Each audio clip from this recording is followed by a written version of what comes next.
100 মুরগি দেওয়া শুরু করে এখন 1000 মুরগি পালন করতেছে।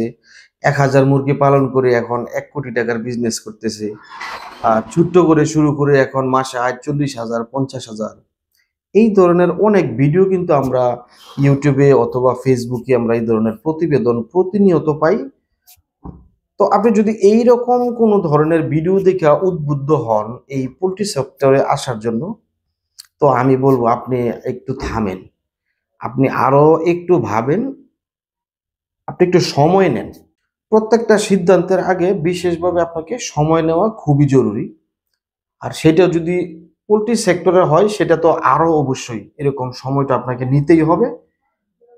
যেই সকল উদ্যোক্তা বা খামারিরা এরকম সময় না নিয়ে ঘর করছেন, খামার করা শুরু করছেন, ইনভেস্ট করে ফেলছেন, আপনি খোঁজ নিয়ে দেখেন ওই সকল খামারিরাই কিন্তু লসের মুখে আজকে।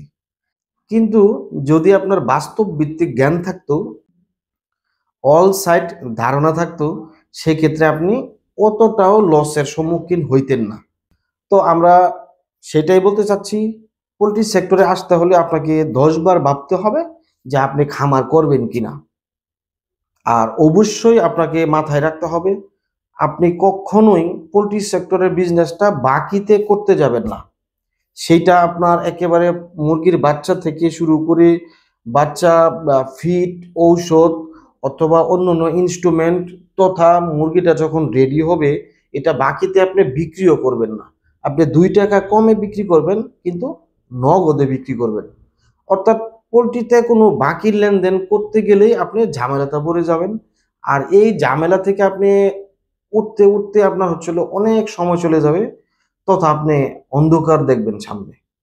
তো যার জন্য আমরা সকলকে বলি আপনি খামার করবেন, কোনো সমস্যা নাই। আপনার জন্য খামার করার জন্য সকল ধরনের পরামর্শ আমরা দেওয়ার চেষ্টা করব।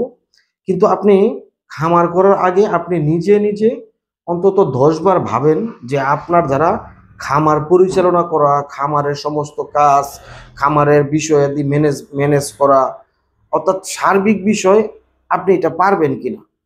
শুধু একজন ভালো লাভ করছে, সে সফল হয়েছে, সে এত টাকা বিজনেস করতেছে মাসে, এই ধরনের জিনিসটা আপনার মাথার মধ্যে না নিয়ে আপনি এটার পরিচালনা করার যেই অভিজ্ঞতা, বাস্তব ভিত্তিক যেই অভিজ্ঞতাটা, সেইটা আপনি আপনার এলাকার যেই সকল খামারিরা আছে তাদের সাথে মিশা ওদের থেকে আপনি এটা বাইর করে নিয়ে আসেন যা আপনার দ্বারা এটা আদৌ সম্ভব কিনা।